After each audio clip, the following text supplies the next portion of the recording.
Hello, hello. I am doing your reading in advance because I can, I don't know. Pulled your chart the other day. Wait, what?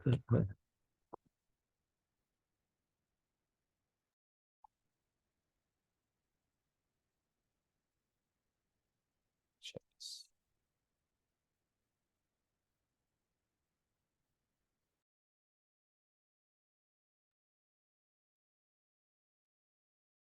Okay.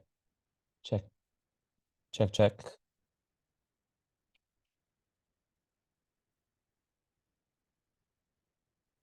Perfect.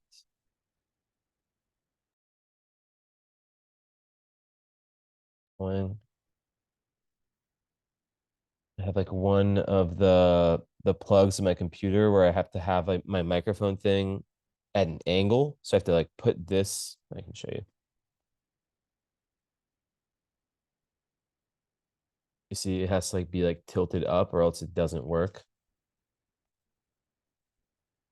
Uh, anyways, and then my computer's okay,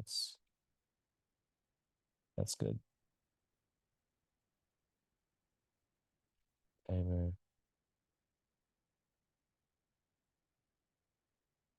All right. So I already looked at your chart. Very lucky for you. I just pulled a random one up in one of my teaching sessions yesterday. Um, so there's things fresh in my head. Usually I don't look at any charts at all before going in. Anyways, let's take a look. Yeah. So I'll share the screen.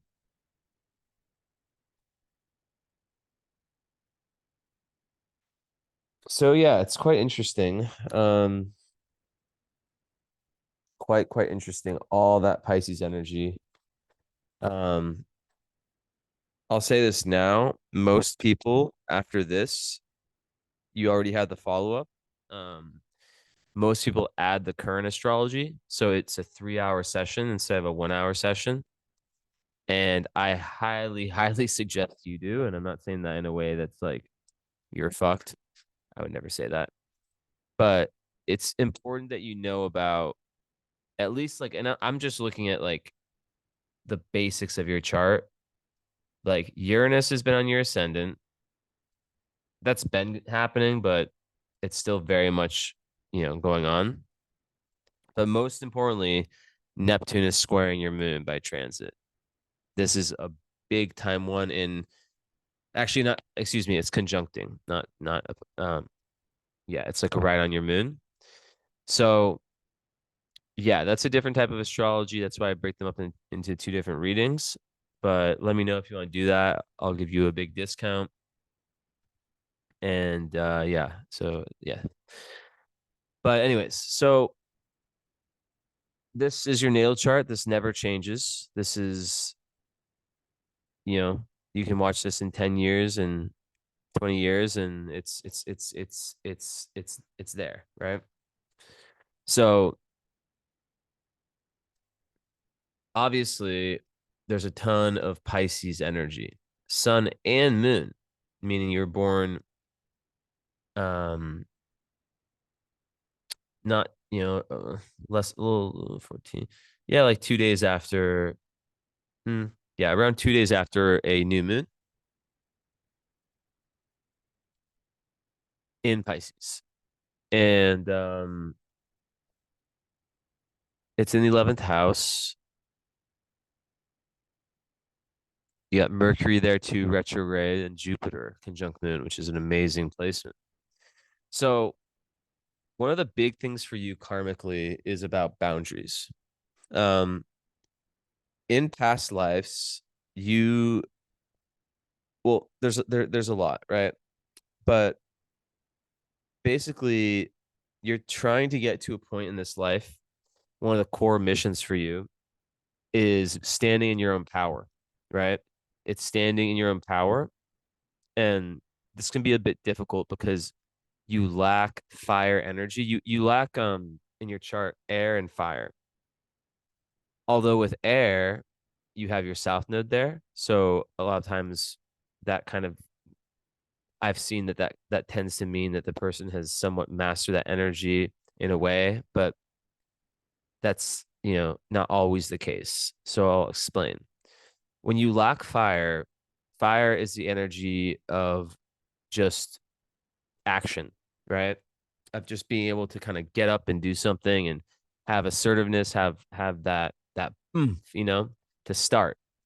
Like for example, starting projects, finding things, like kind of just finding things you're passionate about, just going for it, right? Now you do have an aspect that helps with that, which is Mars opposite Pluto, um, which is a very dynamic one. So that definitely, it's a difficult aspect, but um, it certainly, helps in this case. So yeah, just yeah. So that opposition is extremely important, and we'll talk about it later. But yeah, so on one end, with the Libra South node, the South node is the been there, done that in past lives, sort of what you're used to, your default mode, and the North node is what you're looking to become. It's like the metaphoric mountain that you're trying to climb in this lifetime, but it's not easy. And it's in Aries, fire sign, the very action oriented sign. Now, the square with Neptune too at the nose is interesting. It indicates to me that in past lives there's been an over, relationships have played too much of a role, and it's like almost like you've given your power away in a sense, and in doing that, it sort of set you apart from the Neptunian energy, right? And Neptune is a planet that rules Pisces, so you see, there's a reason why you have so much Pisces energy in this lifetime, because Pisces is about spirituality, it's about service, it's about compassion, it's about being able to dream. And the square with Neptune to the nose indicates to me that karmically there's been, it's like someone who's sort of lost their spiritual way, right? And that can happen in many different ways. It could be, um, especially if it's Libra South node, being in relationships that sort of remove you from your own spiritual quest, where and also with Libra South node there can be it does make someone very diplomatic, um able to kind of see both sides of the story and where someone else is coming from, but sometimes there can be issues with boundaries, and potential for people pleasing. So in this life you're here to break that, right? And one of the core ways you can do that is through the 12th house, which is about, service, service to the collective, right? Amongst many things. So, where did I put that thing? Oh. So, when you have this much Pisces, right? And I'm a Pisces sun, by the way, if you didn't know. Um, you absolutely like 1,000,000% need to be very careful when it comes to, the energies you surround yourself with, right? The two signs where boundaries are the biggest issues are Pisces and Libra for different reasons. Pisces, it's more energetic, right? It's more around like just taking in energy that doesn't belong to you, like being like, and it's of course very empathetic, right? And super compassionate, all that, but and dreamy and all that stuff, right? But Pisces sometimes it can almost feel difficult to exist in this world, and trust me, I know, talking to the right person. And I think that, when you have that, it's really important for you to align yourself with friends, groups, missions that have a spiritual component, right? Where you can connect with people on that deeper level. I don't think that you're the type of person who, you know, I think that you're a very deep individual. Um, I would not be surprised if you were an artist at all. Um, like even like professionally, or that your career or dharma had something to do with art, creativity, um, and things like just adding beauty in some type of way, right? With that said, like Pisces is it's an energy that is it's boundless, right? It's just pure, it's just such a pure energy. And what can happen though when someone has so much Pisces, and I've seen this more with males than females, is that they can sometimes shut down those gifts, right?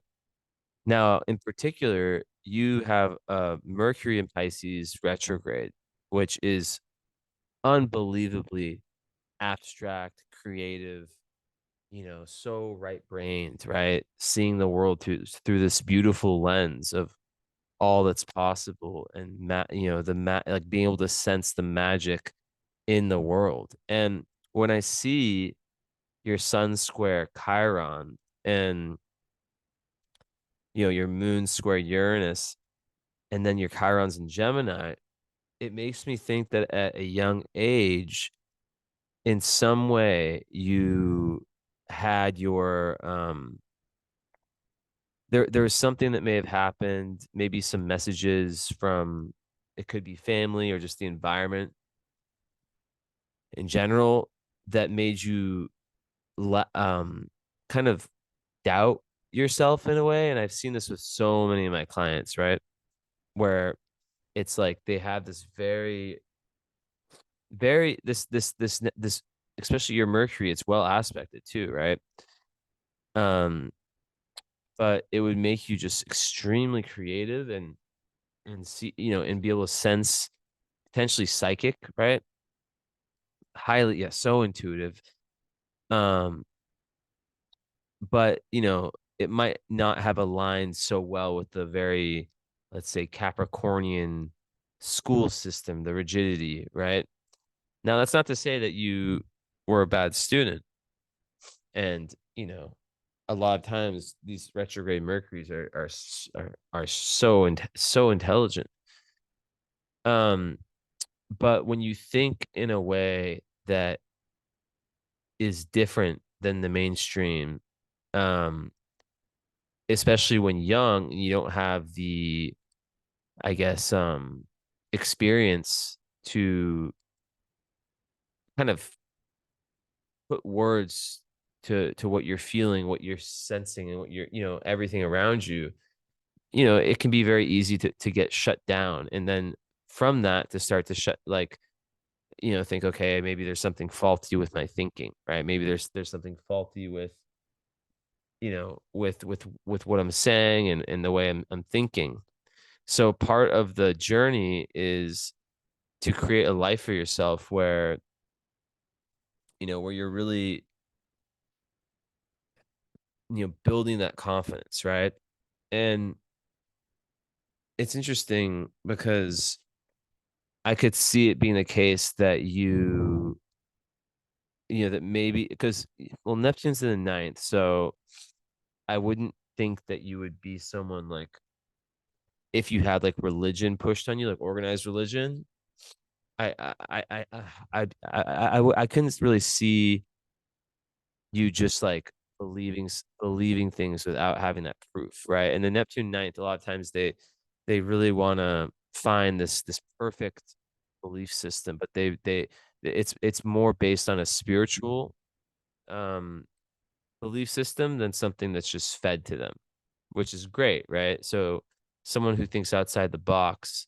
But what can happen with the Mercury is that it can it goes back to this main thesis, right, about like alone time, right? Because when you're in a, let's say you're in a room with a lot of people, you know, and this happens on many different levels, right? But on the mercurial level, with thoughts and whatnot, you can start to take on thoughts that are not your own.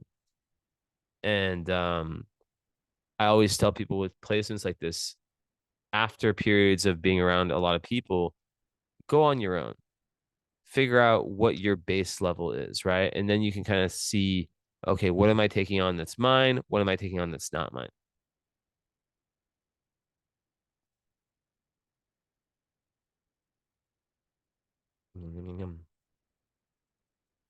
Kombucha. So good. So now, when it comes to your emotions and your moon, right, which to me is the most important planet because the moon is our it's the feminine part of us. It's what runs the show beneath the surface, and it can be harder for us to see. Um, and it's yeah, our emotional need, right? It's non-negotiable. So in Pisces, there is this need for the magic of life, right? There is this need for being able to dream and being able, and that's why it makes you such a amazing inspired creative because you're able to tap into forces, to spiritual forces, um and just find this amazing, you know, just this just become inspired by and just yeah, just so much, right? So what can happen though with placements like this is that like you can be the most talented person in the world, but if I call them energy vampires, right? I mean, it's not, I did not invent the term, but people can sense when someone is super empathetic, right? And a good person and giving. And they can try to take advantage of the good nature. And the Pisces is very good at seeing the highest potential in an individual, right? They can see that, right? And so sometimes with us Pisces, it's like it really, a lot of times it does take some, some experiences that might not be the most pleasant, some lessons, right? For us to kind of understand, okay, like I can't hold on just a second. But yeah, like basically it's just about understanding that for you to achieve your goals, um there is a sort, there is that need to balance out how much you give and how much you receive, right? So relationships are very important in that sense, friendships, relationships, because um the Libra South Node sometimes it's like this energy where Libra as a sign, it's about balance, right? So sometimes they'll put themselves down in order for the balance to be achieved, which can be detrimental to them and their growth. Now, as I was saying about the Mercury, um, the Pisces moon, it's the in all astrology, it's the biggest sponge of like energetic emotional sponge. So where you work, where you live, right? Um, who you're around, it will have a massive impact on you, way more than other people. So um you can't be around negative people, you just can't, right?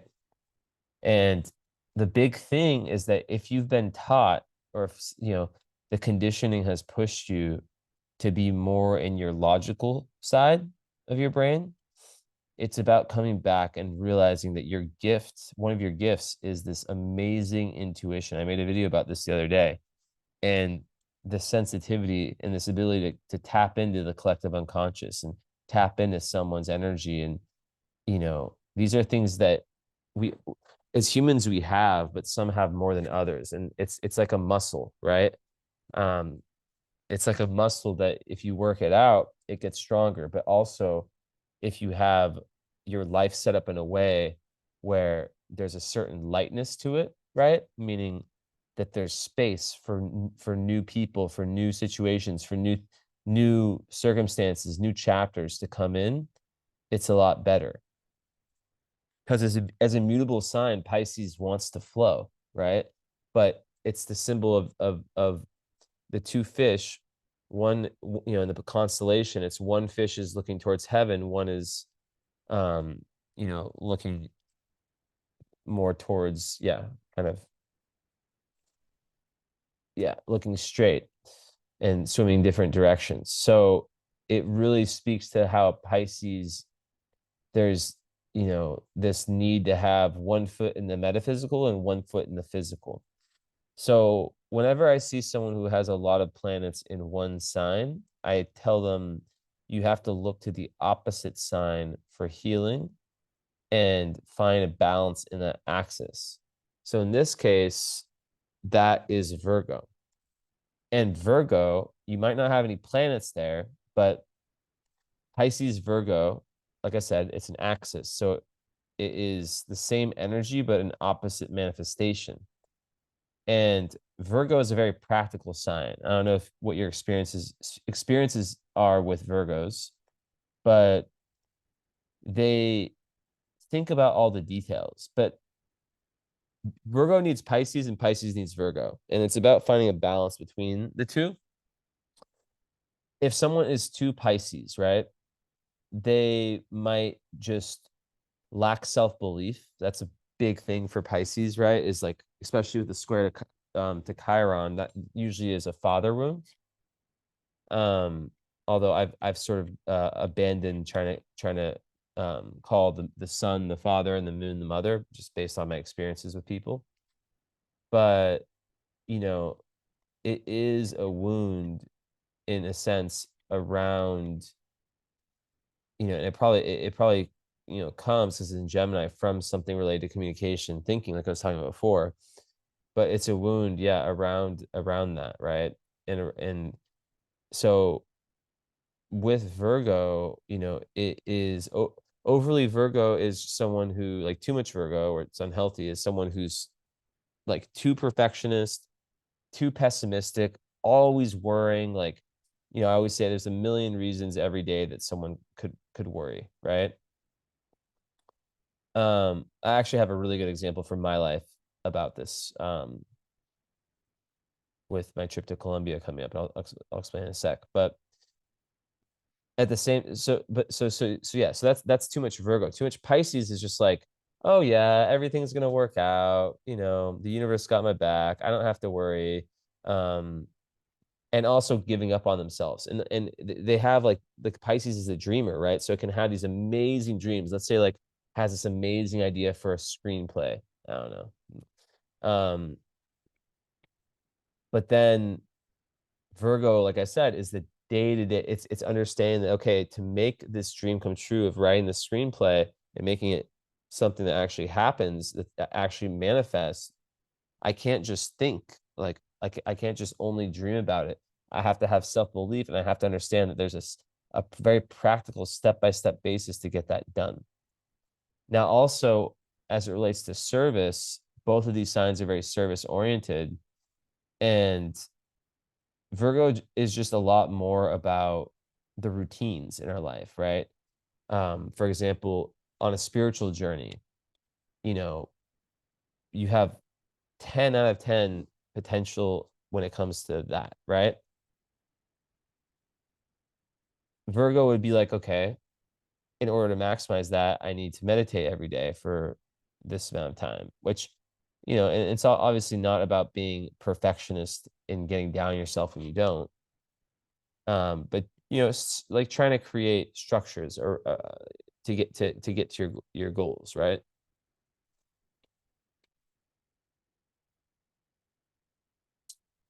So your chart, I'll go talk about this in a sec. So um yeah, so that's kind of what it takes when you have that much Pisces is like understanding, okay, like I do have to like add some Virgo. I'll give you the example I was going to talk about is so I'm going to Colombia, right? And there's a lot going on over there right now. There's an Ecuador, pretty much a civil war, which is the neighboring country. There's a lot of, you know, and there's also like some a good amount of crime happening to Western tourists. And yeah, so my mom, especially today, just super, super worried, you know, and like sending me all these things. And, you know, while a lot of that is kind of fear energy, it's still very useful, right? Like there's a lot of things that I didn't know about where my Pisces is just like, I'm just going to go there and figure it out because that's what I've always done with traveling. But, you know, there's a lot in what she showed me that I'm happy I know about, right? Little things, you know, like articles she found that kind of like travel tips, um, you know, explain kind of how it is right now. But then so like that's good, right? But then the overly Virgo would be if I took that and I said, okay, I'm not going to trust God. Pisces is about the connection to the divine. Pisces individuals have that, they're so close to God, right? But sometimes it can be tough because it's ruled by Neptune. Neptune can create a lot of confusion and fog, right? And Pisces, it can be really difficult for them to see themselves, right? They're aliens. We're aliens. So, um, you know, confidence is is typically in self-esteem can be really really tough. Um, and that, you know, sort of ties back into boundaries. Being able, and that's one of the biggest life goals, is that you have such a massive spiritual dharma and it's 11th house. So a lot of times the 11th house, it's like it takes a lot, like the life builds up to like a lot of 11th house people, it's like later in life that their greatest accomplishments or, you know, not to say that they don't accomplish things early, but it is, you know, it represents these massive, massive missions, like humanitarian, um, you know, for the collective, right? It really makes someone concerned about those things. So, yeah, all in all, it's really like with your North Node where it is in the 12th in Aries, it's like basically saying, I need to learn how to be assertive and to, for lack of a better word, tell someone to fuck off when I need to, right? Because what I'm, and even if it might sound selfish, right? Because at the end of the day, what's not selfish is what you're able to do for other people and the gifts that you have. So, like, let's say for example, you have to like let go of someone or a situation or whatever, and then, you know, on that level, it's like, oh, you're selfish. But then it's like, what if on the other side of that, it led to you getting into a way deeper path that led you to this massive spiritual dharma and an ability to truly help a lot of people. And then it's like, you know, so let's say you've helped thousands of people. Um, and I'm not saying that that has to be what you do for your career, right? But just in your energy and in your life and whatever life throws at you, right? Um, so yeah, it's like it's really really about that. So yeah, I mean, you're definitely an old soul.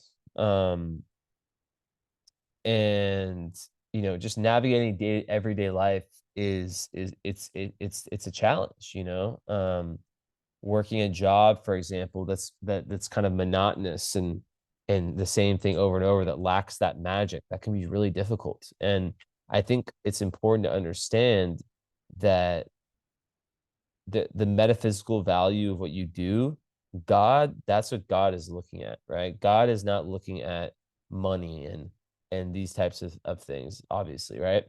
God is looking at your heart, and you will get what you need, right? You'll get what you need when you're following that. So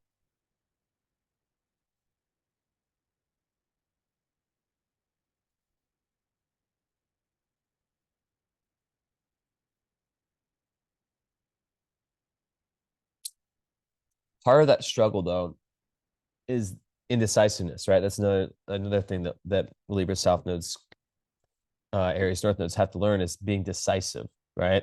Boom, I'm doing this. Um, like let's say you start like a massive study in astrology, let's just say. Um, Leaning into that Virgo energy, you're like, all right, I need to devote 3 hours every day to the study of this. Let's say there's like a needy person in your life that calls you.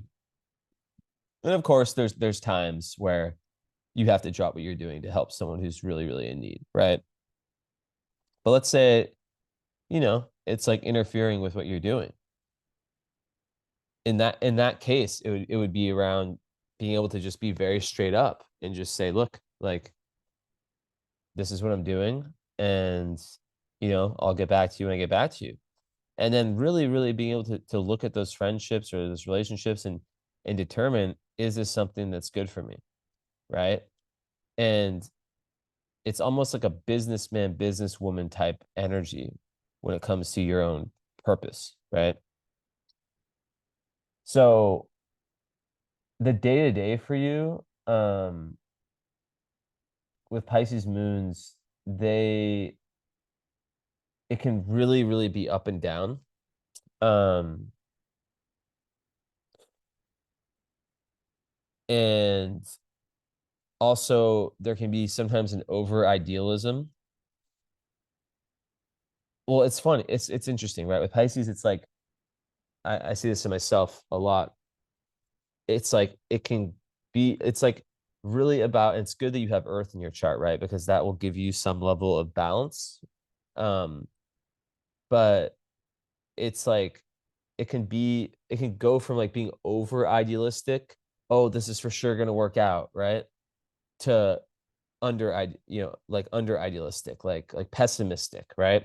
And one of the things that a Pisces placements have to watch out for is playing victim and running from their emotions, because they have such deep emotions that I was alluding to this earlier, that yeah, sometimes they just kind of shut down. And one of the shadows of Pisces is escapism, not being willing to feel, right? Not being willing to feel this depth. And a lot of Pisces, and that's kind of why, like, there's healthy and unhealthy escapes, right? For example, music and art, that's a healthy escape. And in your case, with your Mars opposite Pluto, that's a need for you to work out and to burn energy, to burn physical energy. Because that can create a lot of tension. And yeah. But anyways, like, when you have such a powerful intuition, this was alluded to before about the video I made, you always know right away, right? You always, like, there's this feeling, like, how many times in your life, I said this in the video, have you, the first thing you sensed about someone or something ended up being correct, but maybe you went against it? Like, for example, maybe there's a romantic partner. I've had this happen with myself, right? Where, there's like a girl I'm talking, like I start talking to her, I learn about her astrology or whatever. And I have this feeling of like, okay, Like it's just this quick intuitive feeling of like it's not necessarily just based on the astrology, right? But just like something might is going to be a little bit off, right?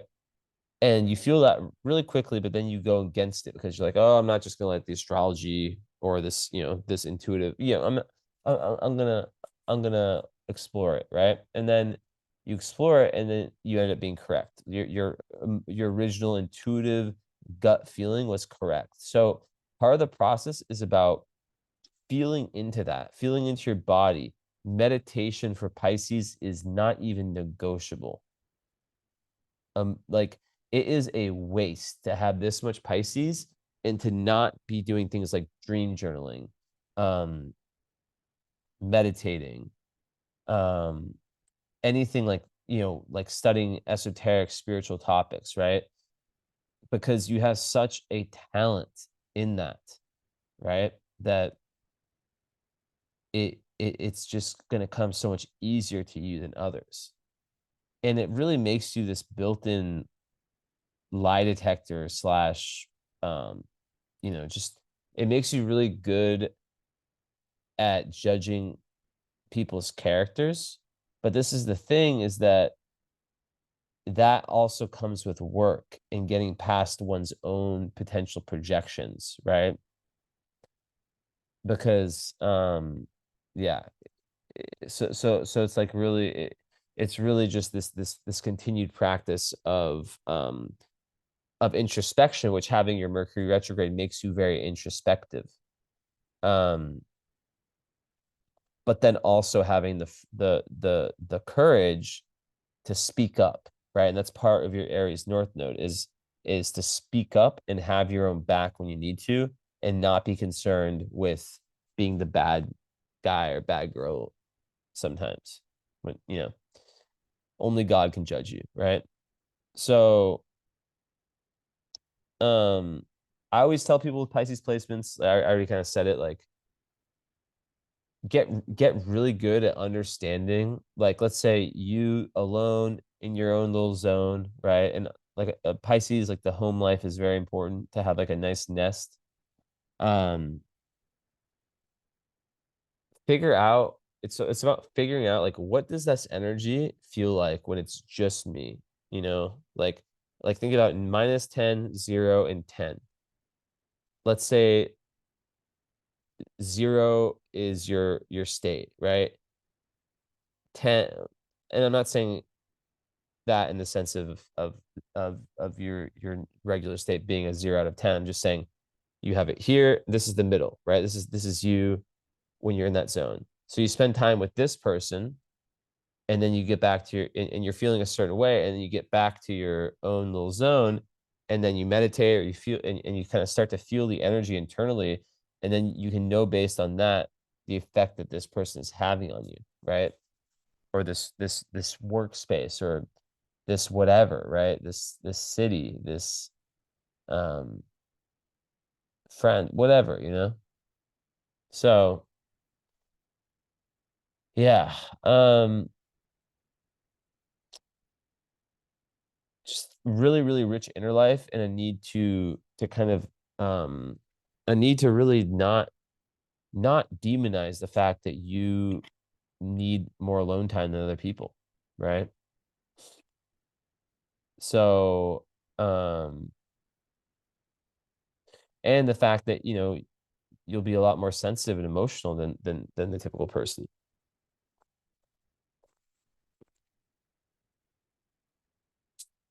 So right now could be a very confusing time. Obviously, that's a different reading, but you know Neptune on your moon, it can be a very enlightening time, but it can also be a time where it's like just 6 feet ahead at a time, right? And it can, yeah, but it's also a real potential time of real spiritual enlightenment for you, right? And like the thing about Pisces moon is they really want to make other people feel good and feel at ease, right? And they are very warm, very friendly, very good natured. And they do like to be around other people. right? It's not they do love people, but it's just like the retreat from time to time is it allows you to not like to kind of like let go of these external energies that you might absorb, right? And the mental health, right, is so fucking important to monitor that. Because if you're in a negative environment, if you're in a negative relationship, it can be absolutely detrimental to your mental health, right? More than most. Because, like, let's say you're with someone who has a lot of anger, like you'll feel that shit so deep in you, right? Even or someone who just has like a ton of sadness, you can be in the same house as them, not even in the same area, and you'll pick up on that. And what can happen with the Pisces is that, especially with Neptune on your moon now, it's like you can really, really think like, oh, that's mine, right? So super important. Um, yeah. So just having people, quality over quantity, who truly support you, who truly understand you, who you can have deep conversations about all different types of topics, um, people who boost you up, right? And you also it also gives you this need to really, like I said, to want to have freedom and really flow, right? Um, and I said also like the emotions can be so intense and strong, and there can be this assumption that everyone is operating in this type of way, but it's not the case, right? Um, and the big thing about Pisces, and god damn, have I struggled with this, right? Especially in relationships until the current one. And I almost feel like with Pisces, it's like I feel like it's so important to have someone with some water. Now, that doesn't mean that if you are married or in a relationship and the individual doesn't have any water, that it can't work. I'm not saying that at all. But yeah, like it definitely helps. Um and people, the thing is like people like it can make someone so misunderstood. And then with the Mercury in Pisces, it can be such an abstract way. Like you see how like you might see like in my videos, I don't know how long you've been following me. I do this less now. If you go in some of my older videos, I talk in like a very like, way, right? Um, so but like also it's like people can, and like what I was about to say is that people can say things like, "Oh, it's all in your head," or like kind of like diminish what you're feeling and gaslight you and stuff like that into thinking that like something's wrong with you. But so it's not easy to make other moon signs or just people in general understand your emotions. Um,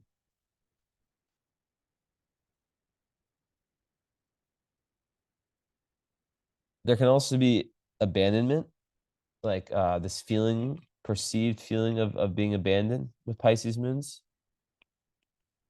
or just feeling like people aren't there for you when you need it most.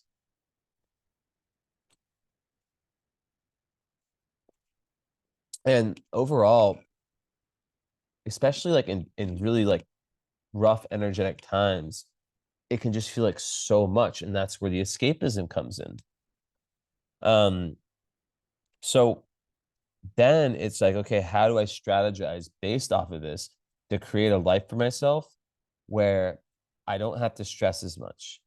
I'm not, and that's the beauty of astrology. Part of it is like understanding who you are and who you're not. Now, at the same time, I don't want any self-limiting beliefs to be created out of anything I say. I do believe that we have the power to overcome our own charts. Um, but understanding, gaining the awareness is the first step in understanding, okay, this is kind of a general map for me, right? And then, you know, know, yeah, 1 second. Hold on.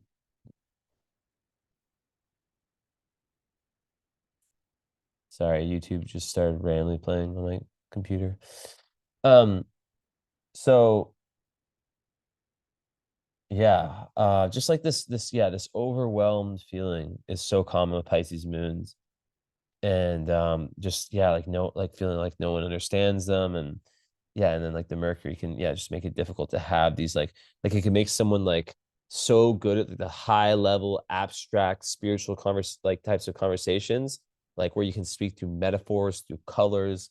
But then when it comes to like sometimes the more basic types of communication, it can be a little bit more difficult to get the point across, which can be very frustrating, right? Because it's like you innately understand everything so deeply, but then because it's this divine spiritual um energy, the ability to translate that into human terms in the German slash English language, that's tough, that's tough. It's not easy. So yeah, like just the mundane world, it can be very overwhelming. And just feeling like one doesn't belong. And then with relationships, just feeling like, they're having their heart broken all the time, not feeling like appreciated enough, or like you're like I was saying, there's like this reciprocation of your efforts by others. So the best thing for Pisces is just like, okay, what are my talents, right? I understand what people need. I understand on a deep level other people's pain. I'm an empath, right? It's the intuitive understanding of what someone needs to hear at the right time. Um, so of course this can be difficult because like I said, it can create the people pleaser, right? The person who's just always giving, giving, giving, giving, giving. um and then that's really not going that's going against your north node, right? Because then you're not there's not enough space or room or energy for you. Like we only have a certain amount of energetic bandwidth each day, and if we're giving all of that, then what's left for us? And what I'm saying is that in past lives that's been an issue. So um and yeah, so I would say, yeah, energy, like protecting your own energy, because like it's so easy for the Pisces to just give, give, give, give, give, and then they just experience this burnout, right? The burnout comes, and then they just don't have anything left. So it's like really about picking and choosing, you know, how and when, and just like everything with your energy. So I like the idea. I wrote about it, and you might actually, I think you should definitely check my book out if you want. It's on Amazon. It's called Pisces Live Nine Lives because, very, you know, relatable title for your chart, right? But I talk about that in there, and like a million different things. So I think that when you feel misunderstood, um, it just like it can be very, very easy to sort of just say, screw everything, right? Screw trying to live in this world. I'm just gonna, like I said, escape, right? I'm just gonna just let go of it all. um but it's just yeah, like I said, it's about creating that life where it just works for you. um so back to what I was saying. And I think I'm gonna go into a little meditation right now. I like to just like,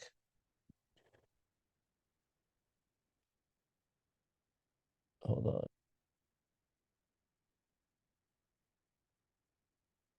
So it goes back to that whole, assertiveness thing, right? Like the potential, for lacking assertiveness. And on the emotional level, it could be about, having difficulty letting other people know about your feelings, right? And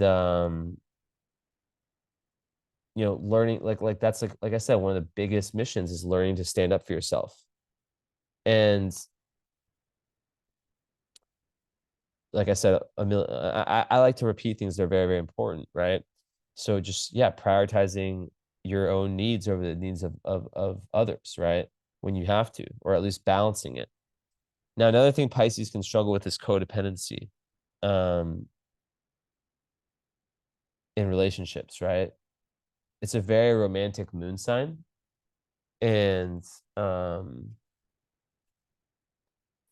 sometimes, yeah, like it can feel like it needs that other person in order to have things be good.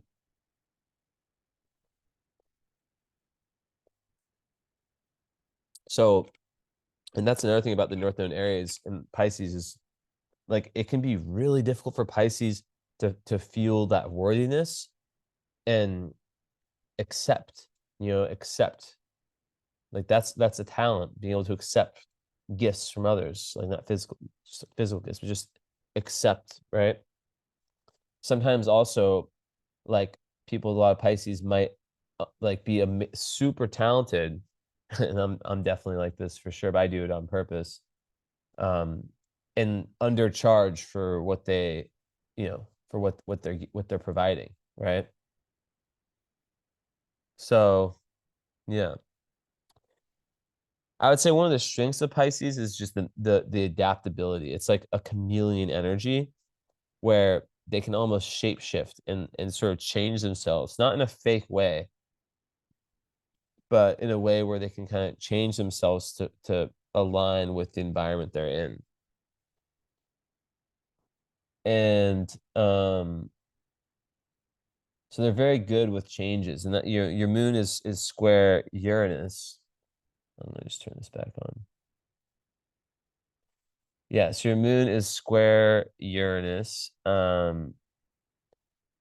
So, that's someone who stands out from the crowd. Sometimes, and very, very intuitive too, and who, wants to have this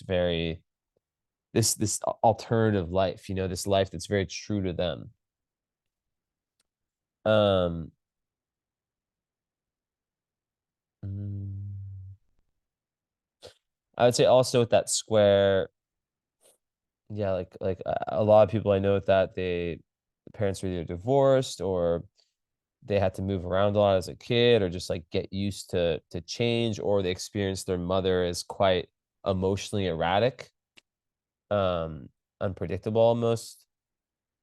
And as adults, a lot of times they really are good with change, and they almost can, like, seek change so much, so that can create commitment issues, or just, yeah, just wanting to move a lot, right? Change, moon is the home, wanting to change the home, even if it's in the same city, right?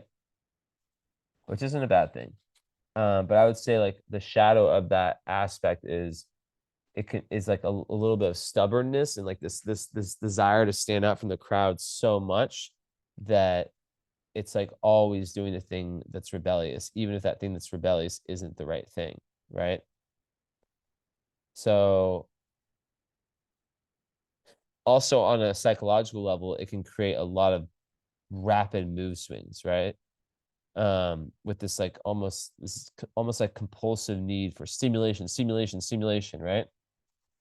And just needing, like so curious, and like, so it creates a fun life where there's, like I said, very fascinating, like lots of change, interesting events that happen, but, yeah, very independent. And sometimes, like I said, like, um yeah, with commitment and sticking to things, it can be difficult, and groundedness, right?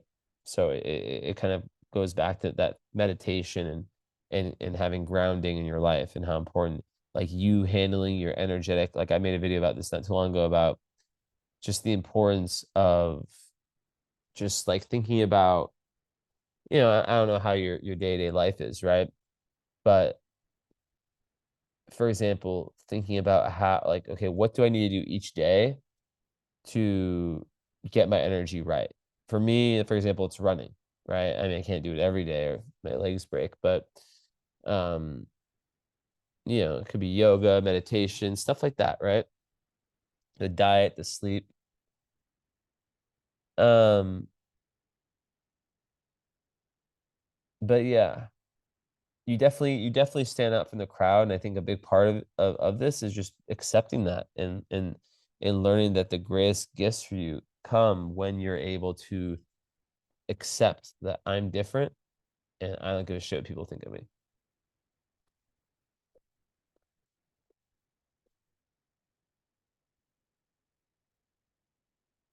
So the biggest struggle I would say with that one is the balance between like emotional nurturing, right? Pisces moon, like I said, it's very deep and it loves, it's very romantic. It loves to love and be loved on the deepest, most spiritual level. But it's between that and this need for detachment and independence and keeping its own self. So in a relationship, right, it's like, we tend to, or not, as humans, a lot of humans can kind of, just sort of blend in with their partner to where it's like they almost lose their individuality. So with the Uranus, it really makes that important not to. But overall, it definitely ties back to, just someone who wants to be there for humanity, right? So yeah, besides that, mm, mm, mm, I think there's a level of resilience and but also mental health wise, Pisces can be prone to depression. Um, you know, sometimes just the more you know and understand, the harder it is. But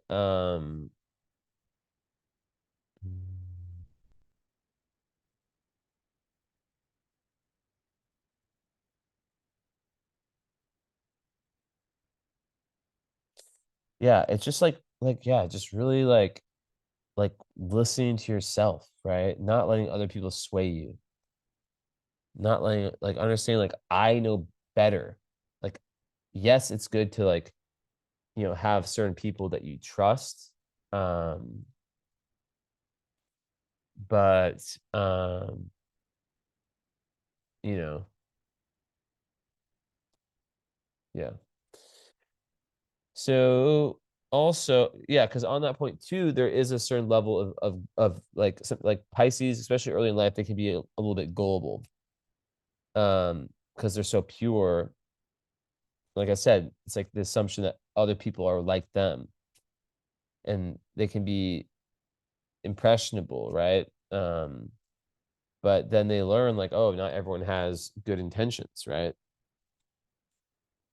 So yeah, um, lots of lessons happen there for Pisces people. And yeah, it could be the painful experiences that leads them to understand like I need to have those strong boundaries. Um, I would say romantically and just with friends, like it's like there's a need to be around people who believe that anything is possible.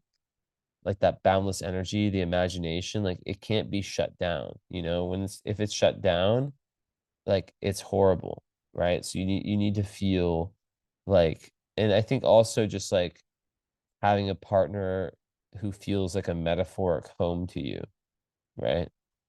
Like that you feel so safe around them and so sure of who they are, you never have to doubt anything. Um, so yeah, just really like getting like each day in tune with your unconscious, right? And it's cool. It's fine to take a little bit of ego from that, like in the sense of like not like narcissistic, that kind of ego, but just like, it's badass, right? It's badass to just know like, wow, I have some fucking superpowers, That's pretty cool, right? So yeah, it's like working on that. And yeah, so many artists have charts like yours, right?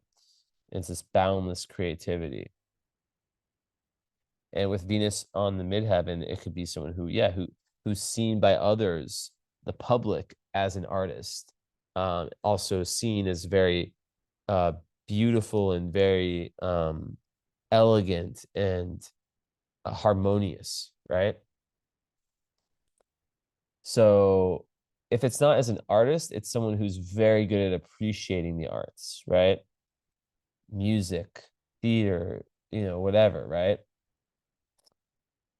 And it's like through having this space, like your home inspires you, your environment inspires you, right? The sensitive nature, you're not having all this fucked up energy all over. That's when the divine inspiration can come in, and that like the amazing art can be made. And like I said, Pisces can lack confidence. So it's like, and we live in a society where it's like, you know,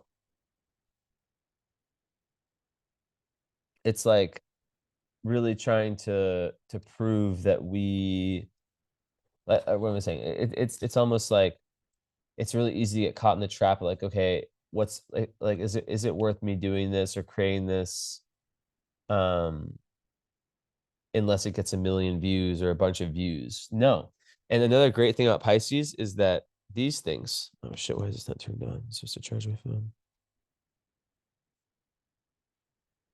The heck? How is this dead? Sorry, 1 second.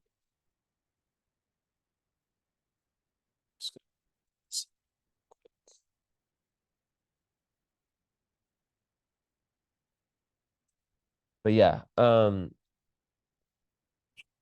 just yeah, just like Pisces, Neptune, which is what rules Pisces. Um, it controls phones, right? Wait, what just happened here? Hold on.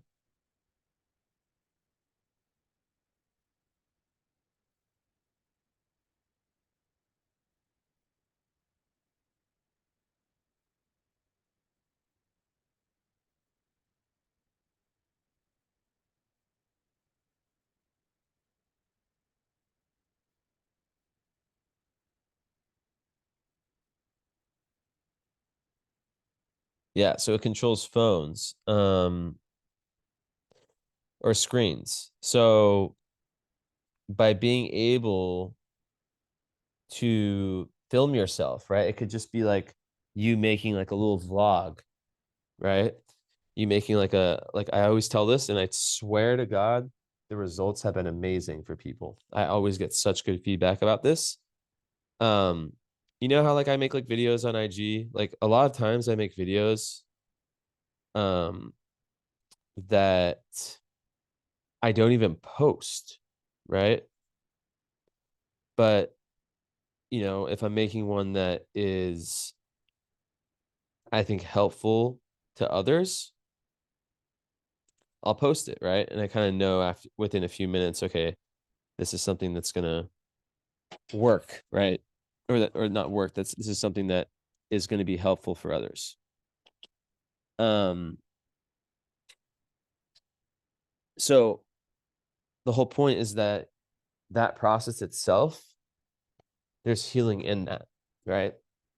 So yeah, just like it's like a like just like not it can be like journaling, but like really through screens, it's powerful. And yeah, just being able to really just yeah, just film yourself talking about your emotions, almost like you're some YouTuber who does daily vlogs, and you can just imagine that there's all these people who are like massive fans about you, and they want to know about your life, and your life is like a show. So yeah, that really, really helps. Um, Also affirmations and kind of the rewiring of, yeah, manifestation that way. So yeah, really like using that imagination, intuition, and creativity to the best way possible. Another thing mental health wise about this and the Uranus would add is anxiety, right? And low self-confidence, usually when young, being shy, self-conscious. So, the more one leans into spirituality and learns about and kind of the Jupiterian energy of kind of raising their idea of truth and being able to be of service, that's like literally like the divine cure for Pisces. And Pisces are here to be examples of compassion, examples of giving, of unconditional love, and just that good-willed kindness, right? Helping people without expecting anything in exchange. So yeah, it's like not everyone has the sensitivity to other people's suffering. Um, Now, one thing I'll say too is that you have to be careful as a Pisces to like who you open yourself up to because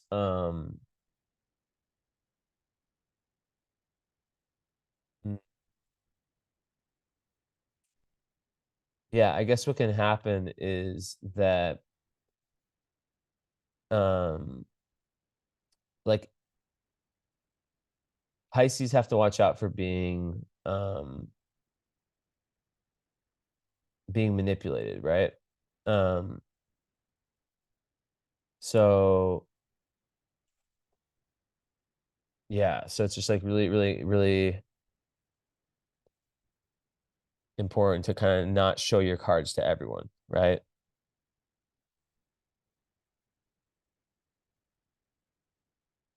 Um and with the shyness part, just like getting good at like the basics of communication, right?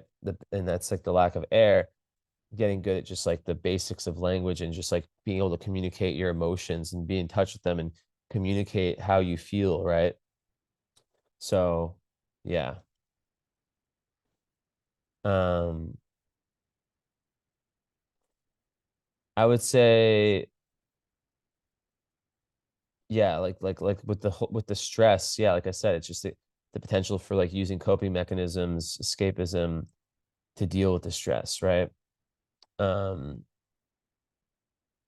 like a lot of Pisces can become drug addicts, alcoholics, all that kind of stuff, right? Because they just feel so much and it's just like they want something to kind of even them out a little bit. So, yeah. So I would say the whole 11th house, yeah, it's just that need for, like I said, for those friends and for that high spiritual dharma. Now, really importantly, you have the conjunction with Jupiter and the moon. This is unbelievable, right? Not only does it make someone super generous and very expansive, it adds a lot of optimism.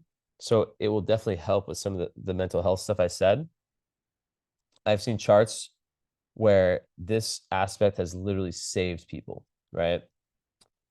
Because it's like even through the tough times, they're able to have this like big, like kind of almost Sagittarian on the top of the mountain looking down, zoomed out perspective of everything.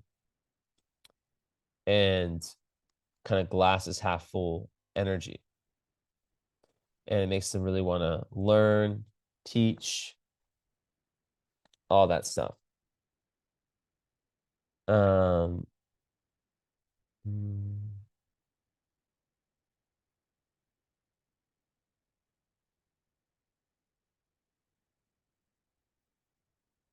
Hold on one second.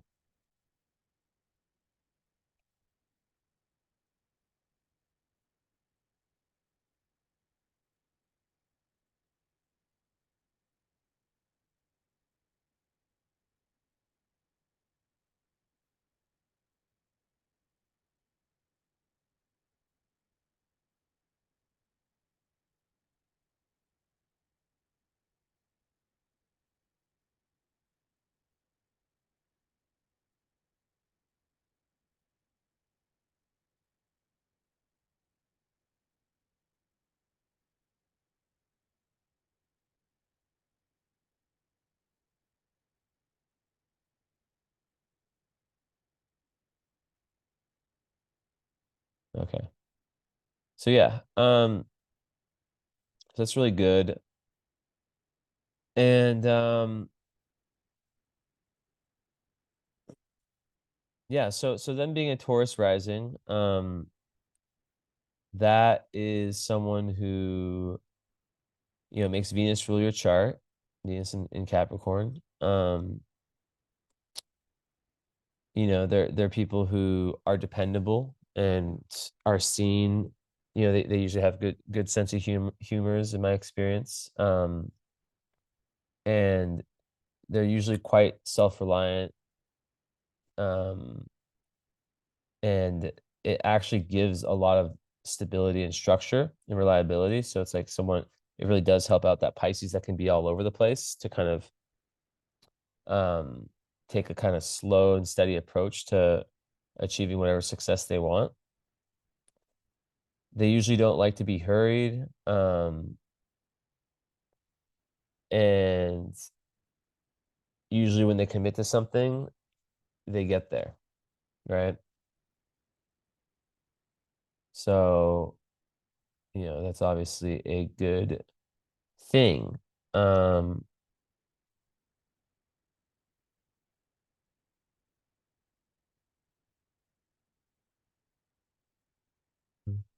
mm.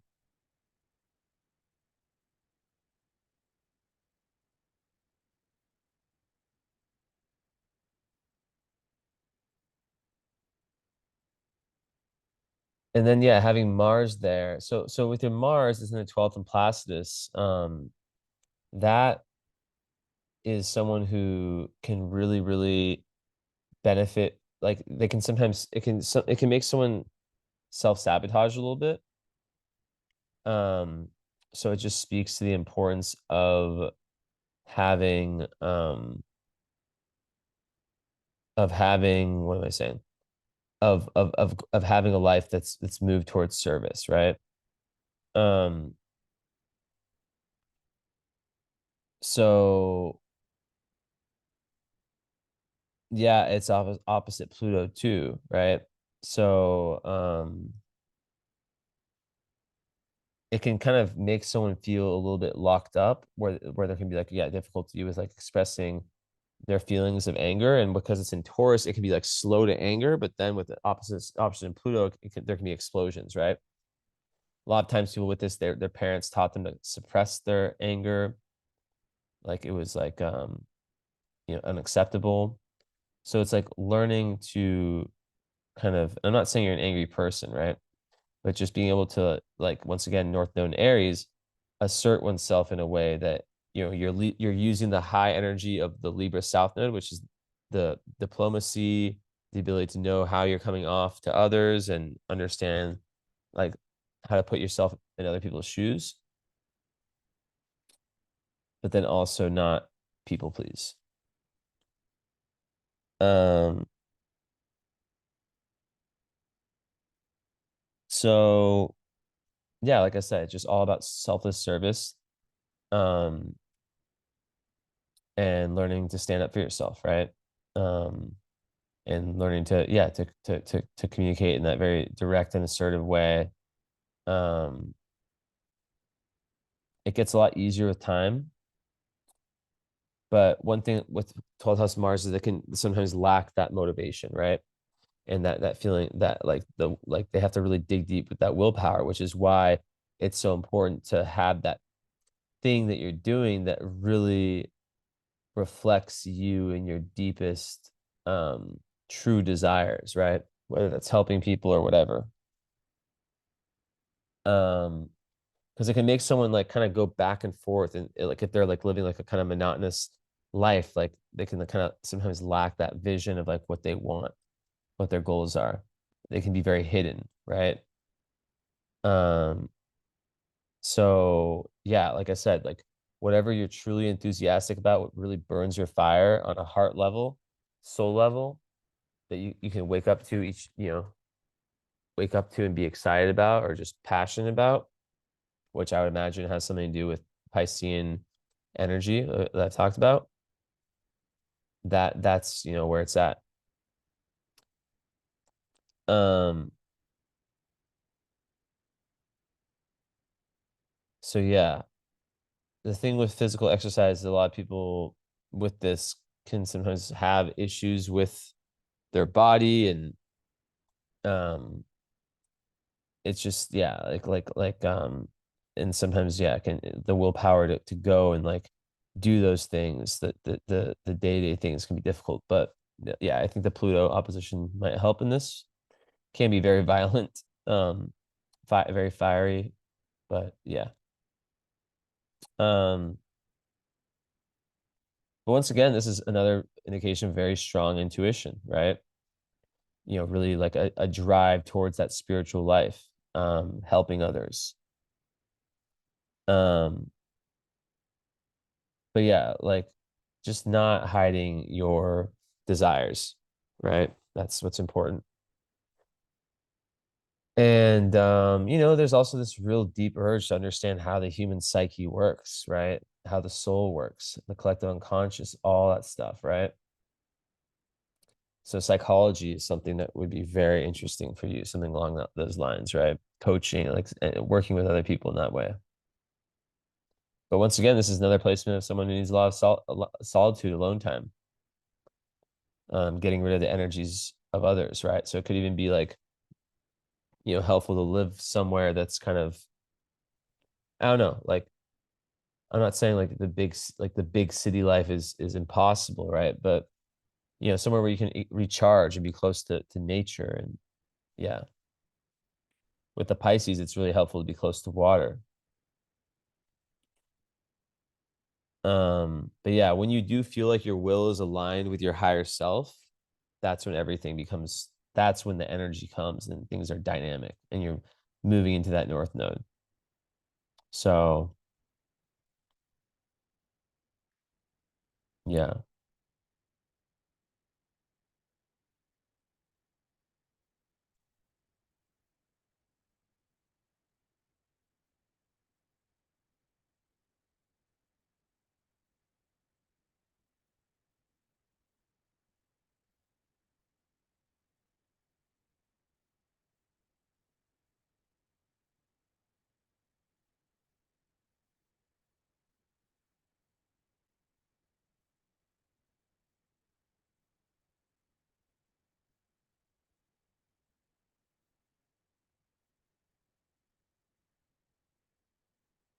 Mm,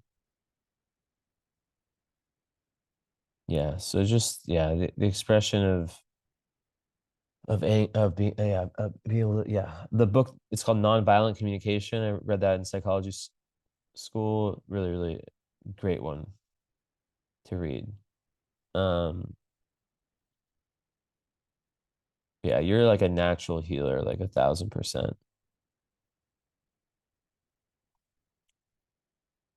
Also, another thing I would say is that it can make one very sensitive to like sensory, like there like lots of noises and um just all of that. It can be really difficult. So yeah, like more like peaceful, quiet environments, I think are really, really good.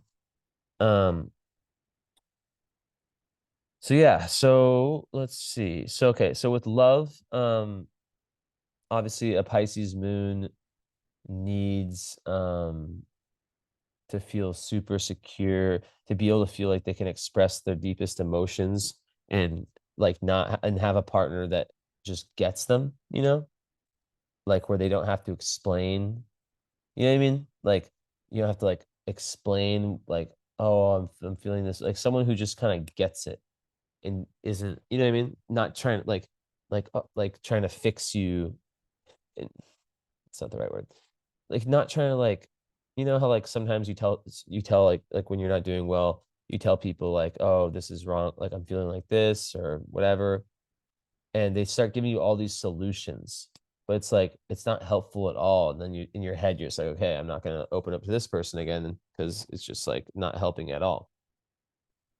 So yeah, it's just like someone who just gets it. It's like, I don't know how else to say it, who just gets the water energy, like the ebbs and flows, and how you can wake up, because Pisces also rules dreams. So Pisces, especially now with Neptune on your moon, your dreams can be fucking nuts. I would definitely dream journal right now if I were you. I said that twice, so but yeah, like you could like wake up on a random day and just feel so like, whoa, what the fuck, Just like, yeah. So I'd say that's really important. Of course, the most important is not having to explain why you need time alone, you need space. Um, like for me, I have some similar placements. I sleep in my own room. I make that very clear, and that goes to the boundaries thing, right?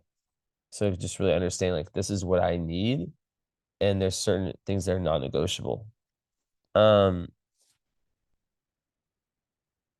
but yeah, it's really just someone with a good energy. I know it sounds obvious, but it's like you could be so affected by someone who's overly angry, overly, like just, and it goes back, yeah, just like really, really wanting that soothingness, right? Now, with your Venus in Capricorn on the midheaven, Venus in Capricorn tends to really value partners who are really doing something with their life that they're proud of. Now, Venus and Capricorn are quite shy and they're more pragmatic which is really good with all the Pisces, right? When it comes to relationships, like they will usually take things quite slowly because they want something to last. So it's like they want to create something with very firm foundations. Um, but it can take them a while to really open up, but then their relationships, they do get way better over time. Yeah. And I would say the ninth house, it's like just that urge to understand the world and understand higher truths and always be learning. So, yeah, I think that that's just kind of like almost like a power couple type energy, right? Um, Potentially. But yeah, like the moon part is so important. It could even, and also I would say like with the Pisces, it's like someone who shares similar artistic values as you, or like who you can kind of have that creative artistic connection with, right? Like maybe you guys like to go to concerts together, or you guys like to, listen to the same music or see the same art, same movies, stuff like that.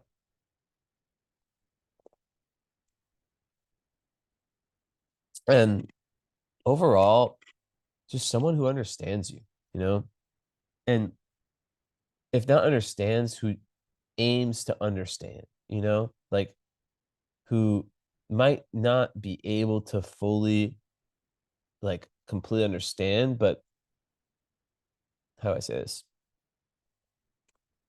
Like maybe they're not exactly how you are, right? But they make an effort and they don't demonize anything about you, right? Now with Juno, which indicates like merit, like someone that you would maybe want to marry, or like being a really it's like very, very indicative of like kind of the deeper type of partner. In Aquarius in the 10th, it's very much like someone who is not afraid to be themselves. Maybe is a little bit eccentric, maybe is, very individualistic, and who's also like maybe rebellious and beats the beat of their own drum, and who probably, like also needs some space of their own, right? And who's good at giving space. But yeah, the fact that it's with close to the Venus and it's in the 10th, it's like also, they care about what they're doing, right? Um, could even be a partner that you work with, right? But yeah, really just like wanting the freedom to be your own person in a relationship, right? Because it's like if it's like overly clingy, there can be like this rebellious energy that can come out, right? So it's more of like an maybe like less traditional type of relationship. Um,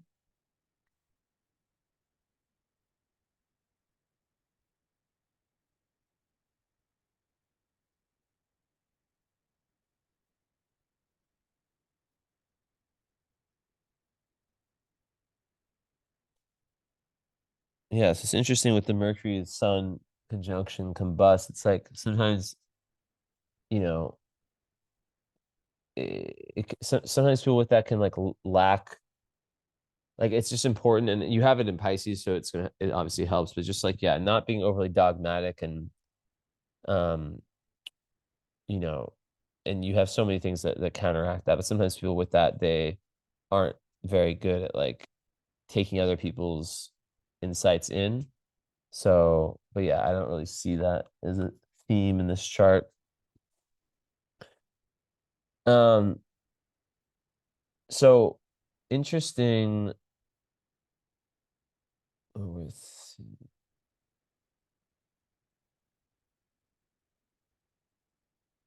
yeah, so um, with Pluto on your descendant in Scorpio,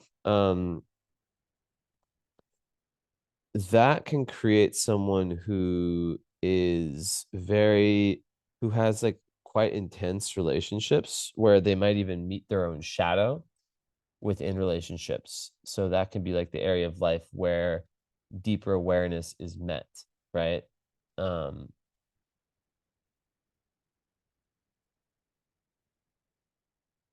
but yeah, it can create like a certain level of like emotional intensity and but like yeah, really like a lot of depth, rebirth, transformation through relationships, right? um, where you really grow and change a lot through them. Um, mhm. Yeah, so what's interesting about your eighth house is that you got Uranus and Saturn, and they're there.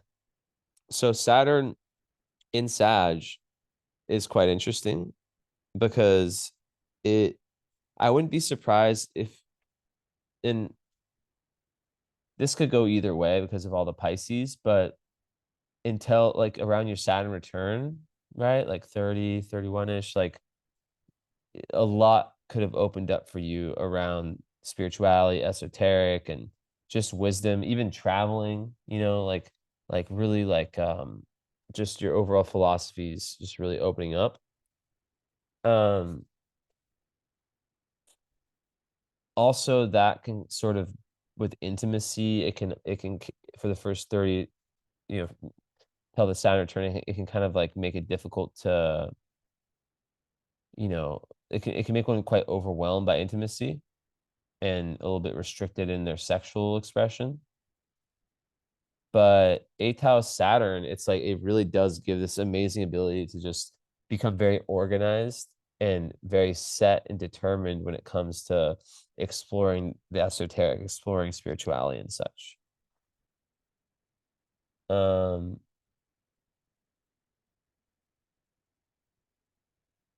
Uranus, though, in the eighth, that's an amazing place to have it, right? Because it can make one just like receive unbelievable downloads, right?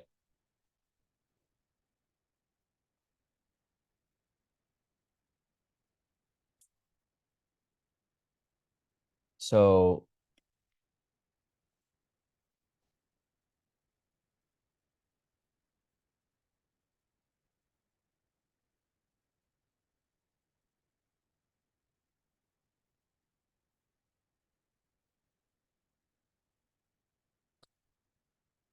on one end, the eighth house is like about, joint ventures. It can even be like about things like inheritance or, receiving money from,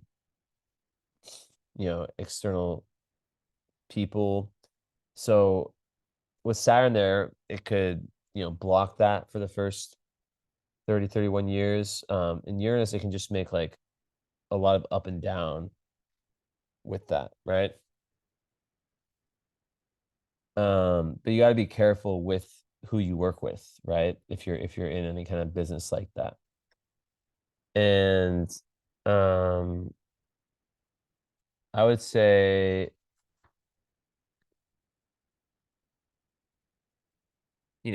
it's very magical placement, right? And there can be these life-changing sun realizations that come that transform you for good, right? And I would say that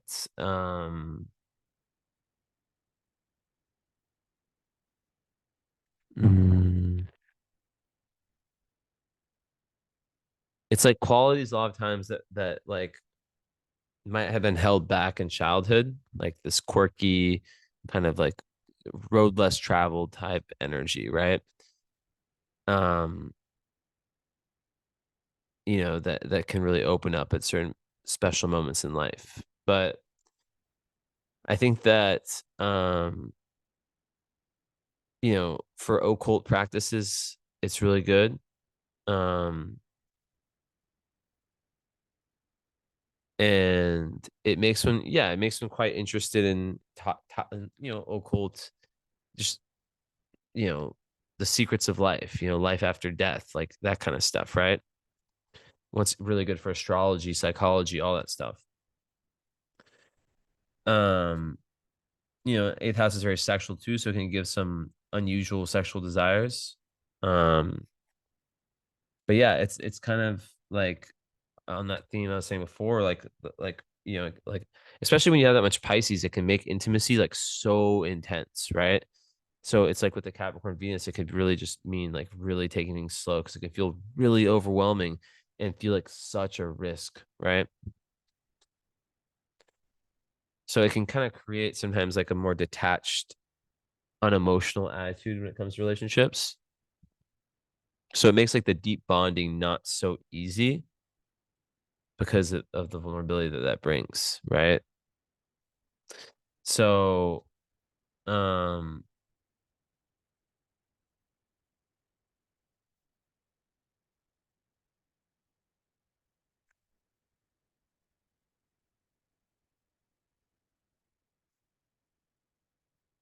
yeah, just lots of like really like out of like life changing, like very fast rebirths that can happen. Like, um, out with the old, in with the new, like moments where like you just know, like I need to change and I need to allow this part of myself to just die, right? Um, but yeah, Saturn there, like with death, can really, really make someone live a very long life. Um, and Uranus, it can make them pass in like a very fast, non-painful way, right? So I think when it comes to yeah, just like finances, it can just create like a lot of like ups and downs, right? Like frequent changes. Um, like I said, like where you can like receive money out of the blue. Um, it's very unpredictable in that way, right? So it's good to have a very calm approach when it comes to money. Also, paying your taxes is really important, making sure with all that governmental stuff that you're doing that in the right way. And yeah, like I said, business partnerships, yeah, really, really important to be very careful about that. But Venus in, where it is in Capricorn is actually very good for money and having a more, you know, a more pragmatic approach to spending, right? But sometimes with the Uranus eighth, there's like unnecessary risks that get taken. Um, but yeah, I mean, I've seen people with this who are, very good in finance and like stuff and investing and doing it in a way that's kind of inventive and pioneering. So yeah.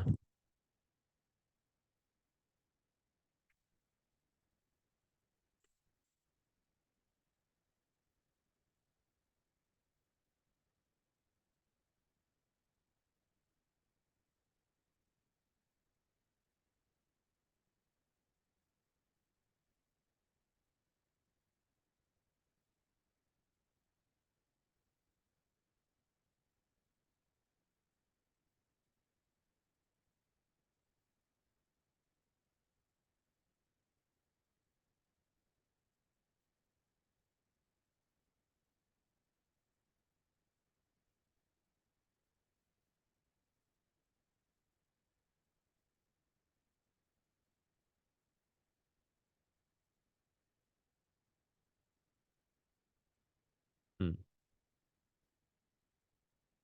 I think also sometimes the Saturn there can like make someone like a little bit unaware of their fears. Um, so it's like that need to really dig deep in the shadow work and figure out like, what any fears might be that might be holding you back. Um, so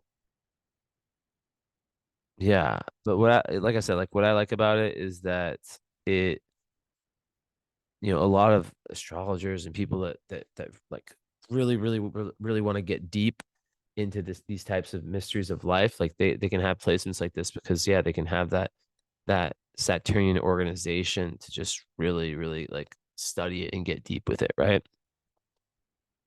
But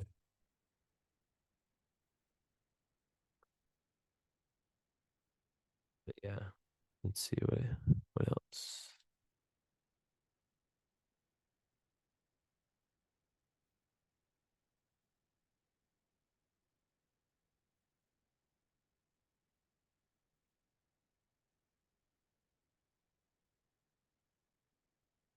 One thing about that is like to watch like if you're married, like if there's like a divorce, like sometimes it can bring people who use financial demands, I guess, as a way to get revenge after a divorce. So yeah, but overall that one, it's just really about discovering, the hidden aspects of yourself, the hidden fears, and deal with them, right? So learning to deal with deep emotions, right? And with that, Saturn brings the rewards. But I think like Saturn the eighth is quite good for finances. Quite good for handling other people's money. With the Venus and Capricorn, having a quite serious approach to money. But there's also the opposite where there, financial hardships, the potential for that. So, not getting into debt is really important. Um, and yeah, just following your intuition when it comes to that as well, and really taking time. So yeah.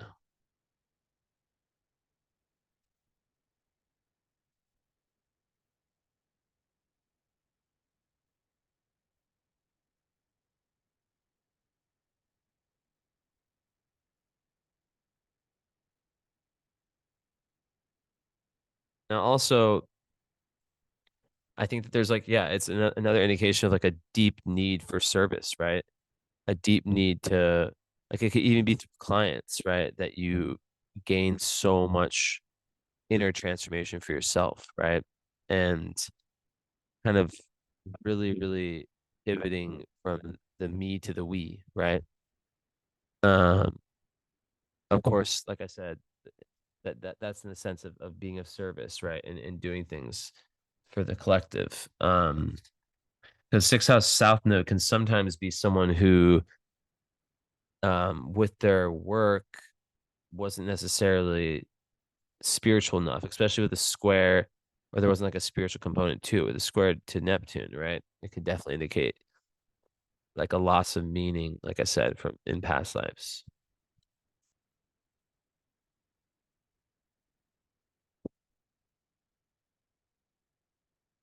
And I think like the whole, like one of the biggest things in this whole chart is just like, you know, identifying your own identity and yeah, like not leaning on other people to determine that, right?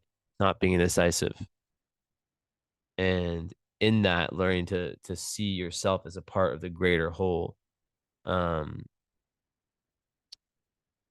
yeah, spiritual unity is the key word. Now, interestingly, Black and Lilith in Cancer, the way I would look at that is that it could be, a potential to not want to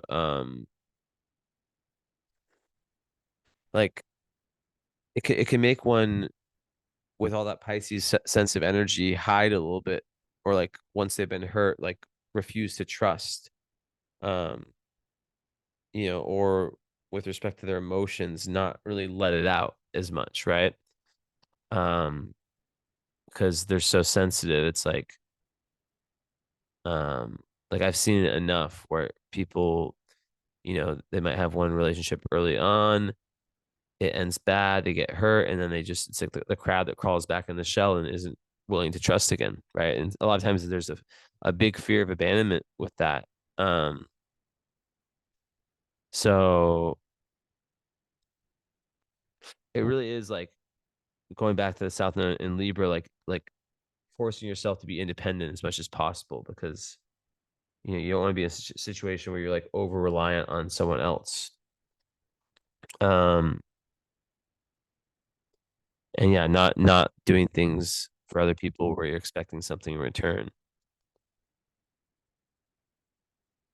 Uh, uh, uh.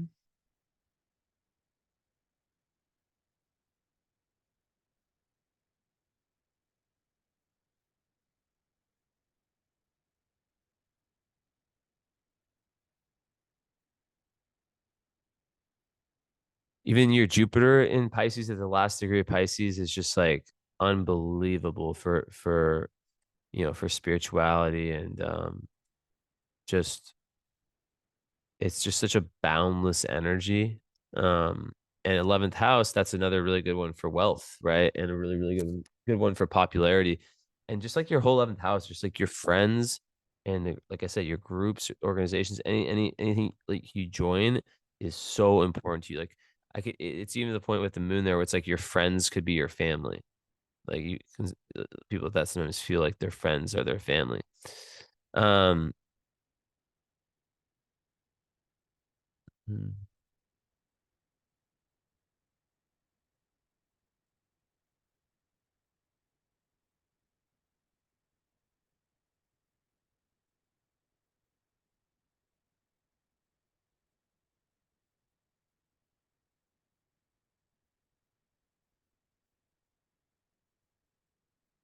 Yeah, just like someone who's just on like yeah, like literally like that's like a spiritual teacher type person, just this very intuitive search for truth, right? Someone who's here for the underdog, right? Who's trying to make a big difference in that sense. And like Vesta 12th, that's someone who's yeah, very committed to spiritual values in their life and might want to, work, in some kind of spiritual organization or some doing some type of spiritual work. Um, and Vesta Aries is someone it's quite entrepreneurial in that sense, right? Like very like it's there's like that commitment to work by yourself for yourself, but like all the 11th house um is very, very good at working with a team. So you kind of have both, right? Combining forces.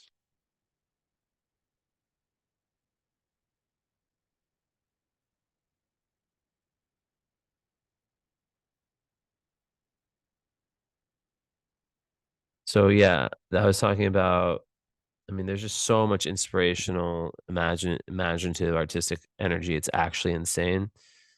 Um,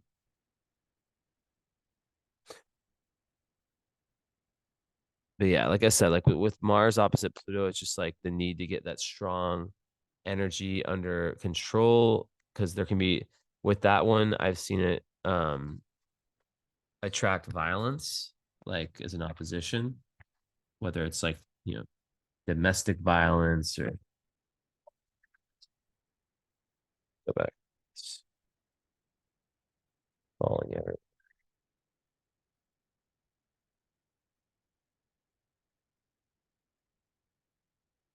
So, yeah, like it's just interesting how that works in your chart because it does typically create a deep intensity inside someone that needs that, either creative or physical outlet. Um, but it is good for ambition. It does help the lack of fire, right?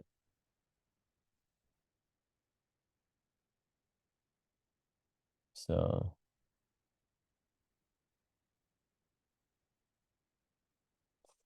Also, I've seen that a lot, like with people feeling like victimized, um, and then they can become quite tough on themselves, but they can channel that into some kind of good competitiveness, right? So yeah, it's also very sexual. Um, but yeah, just like it gives courage, right? It gives courage, which in I think in this chart, it could definitely be something that's good and that can kind of give you that firepower.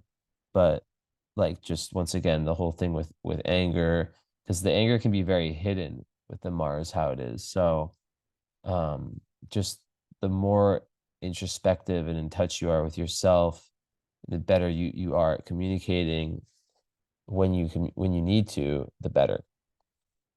So Sirius is in Sag in the eighth. So that's just like how much like you feel really nurtured when there's this sense of adventure and freedom and growth and learning. Um, you feel, you really love being given space, right? To explore whatever you need to explore. And yeah. So that's another thing with the partnership too. Mm.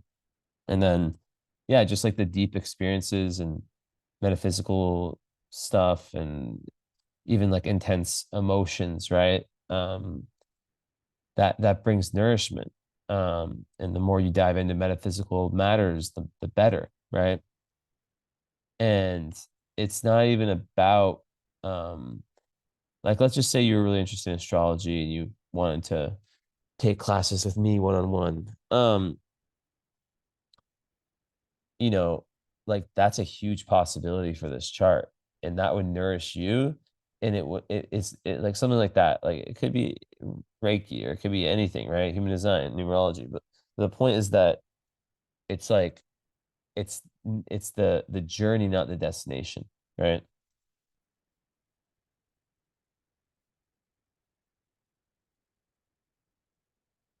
So another part of your chart is the need to detach from other people's values. I already kind of talked about that, but just like building like this very firm set of spiritual values that are based on you and what you care about and what you know, right? And just like how much joy comes from learning to communicate well, right? That just brings a lot of fulfillment. And with the Chiron, like I said, learning to trust your own thought processes, right? A lot of people with that had like some kind of communication problem as a child or learning disability, yeah.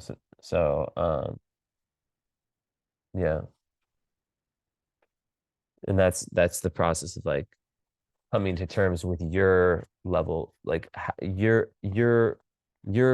flavor of intelligence, right? Because we live in a society where it's almost like there's this type of intelligence and that's it.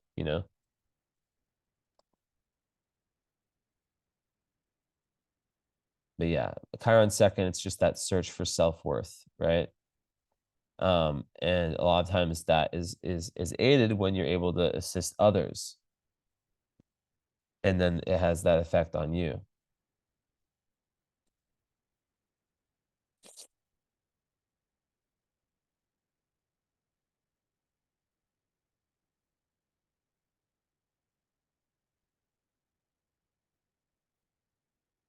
Even Palace and Scorpion the seventh, like that's just really good for like a counselor or someone who understands, how people relate to each other. Now it's also another one that could create difficulty with, you know, sharing with being intimate, or I guess like yeah, sharing feelings in an intimate way with partners. But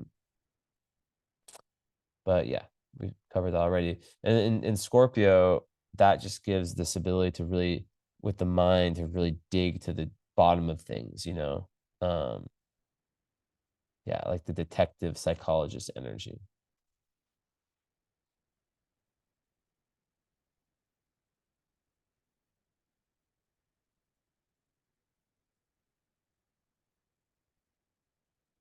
So yeah, it really is this mission to find what lights your fire, you know.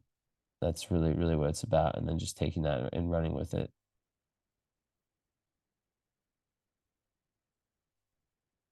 All right, let's see what we got.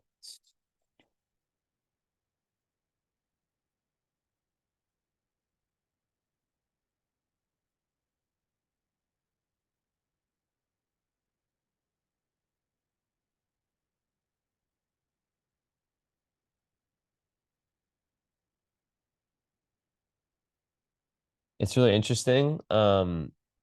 You have your Jupiter on my sun in Mercury, so um, yeah, I don't know. Like it's everyone that I've met where they have their Jupiter there has ended up like being my student in some type of way. I'm not just like as like a, like with my astrology teaching, but it's just very karmic. Like you even getting this reading because my Mercury and my Sun, right, which are the same, it goes right on your moon and your Jupiter, right? Right on both. So it's like I'm not gassing myself up, but I'm saying that like, and that's even like, okay, this is even your intuition to choose me as the person to do your reading. And I'm not saying that like you could have very well had many readings in your life, right? But like that, like I want to ask you, like, what made you think that? Because that's what I'm saying is like that's that's that intuitive energy, right? Um, that I'm talking about, like listening to that voice, because there's obviously something that made you think like, oh, I want to get it, like I want to hear what this guy has to say, and I'm seeing the chart and I'm like, damn, like like moon and Jupiter on my sun. It's like obviously, right? It's just a very good match.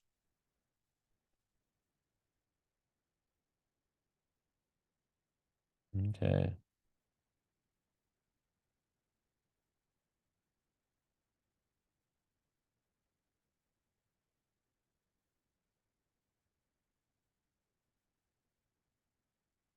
All right. Let me just see one thing.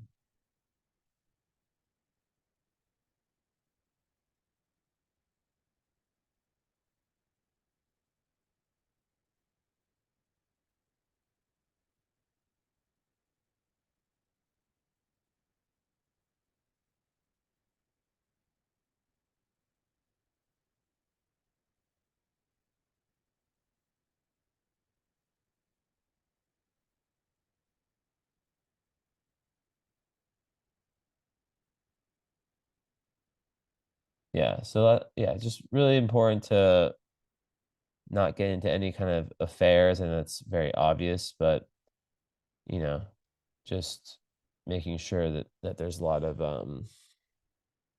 integrity and whatnot when it comes to relationships. And that's just with a fixed star called Hamal and your Mars. It's hard to find information about those, but you know, that is something that I see. And yeah, that's about it. So hope you enjoyed. It was a pleasure. So I'll tell you right now, I usually charge more, but I'm happy to give you or to offer you the current astrology reading. Where, like I said, we'll talk about everything now, year ahead, um, all your transits, progressions, solar return, just different techniques I have to determine what I call the energetic weather. This never changes, but energetic weather is always changing. So let me know. I'll write down right now so I have it in my notes, but I will offer it to you for 260 USD. Um, and actually before I go, uh I want to look at our IG conversation because I wrote in my notes. Let me get my phone. I wrote that. Okay, actually, yeah. So yeah, I like to wait. I like to wait to the end to do this because I like to see if I answered everything already. Why is it popping up?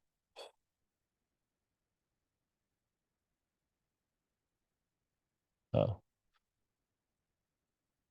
wrong email.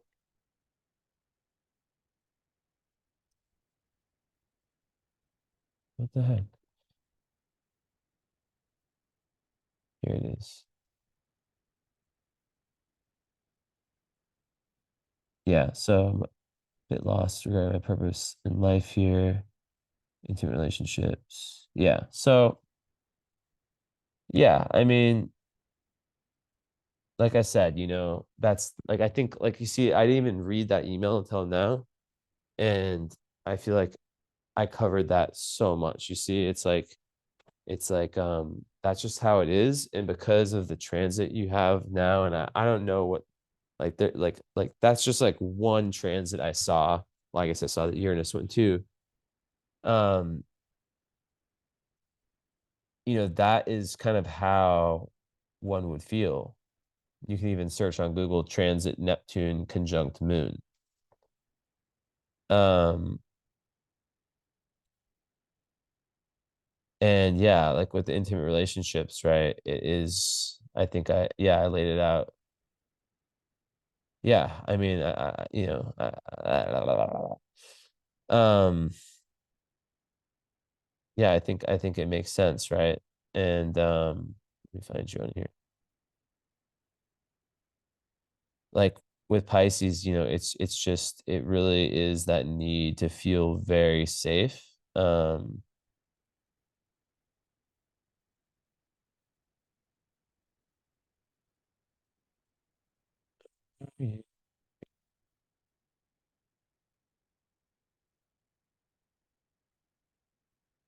So yeah, I mean, it's a time of deep potential spiritual enlightenment, but also like I said, I've been going through Pisces a way like a lot harder one where it's square my moon, and I always say only 6 feet ahead. It's like when you're driving in a car through a foggy, through the fog, and you can't see that far ahead, so you're driving slower, but you're just only looking 6 feet ahead. And then when you turn your lights on, not the fog lights, just the lights, you see less. And that is a metaphor for how when we're going through Neptune transits and we try to see into the future, it's even more blinding, right? And yeah, like having Neptune with your moon, like that's gonna, cause depression for sure. I mean, it really does isolate someone. So, and yeah, I mean, it's not about like you have amazing gifts, right? That's what I'm saying. It is the reason I do my readings like this is because I want people to grow. So I could easily sit here and, you know, have told you like, I mean, I did say like a lot of great, really nice things about you, but I want to pin like I care more about my clients like hearing what they need to hear and then being able to kind of maneuver their life in a way that fits that than just like you know telling every client they're God's gift to earth, because everyone is God's gift to earth. Everyone has unique talents, and everyone's birth chart in their being has an has its own blueprint as to how they can access their highest potential. So, like I said, the North Node Aries, the 12th house blueprint. I mean, so much is like about service, or about just like about just about that selflessness, right? And about feeling yourself as a part of the whole and balance, and finding that fire it's hard. And that's with people who lack fire. It's hard. It's usually more difficult to get up and just be like, let's go. I struggle with it a lot with the Neptune transits, right? Like the days are so fucking uneven, and it's just like, God damn. And your mind can just trip you out, and then the fog is over your emotions. So yeah, it's not but the point is that it isolates you, and you'll need even more alone time, during a Neptune transit. But the thing is, it's Pisces energy, Neptune. So it's not an energy that's so foreign to you. It's something that you already know. So, um, and I think the fact that it's gonna, be with your Jupiter too is indicating this real potential for just you getting this massive level spiritually. So it might not seem like it, but just you got to have faith, because everyone is going through crazy shit these days, and especially right now. Like for the next, you know, Saturday we'll have the big shift Pluto into Aquarius, and things will start to feel a little bit different, right? Um, so yeah. All right. Thank you. Thank you. Let me know about the other reading, and I hope you enjoy. And if you don't want to do the other reading, just the follow up, all good. Just let me know, and we'll set that up. And for that, regardless, I like people to take notes. Like I don't like the follow up. I should probably tell people about this more, but I don't like, for example, like some follow ups, and it's my fault for not telling people.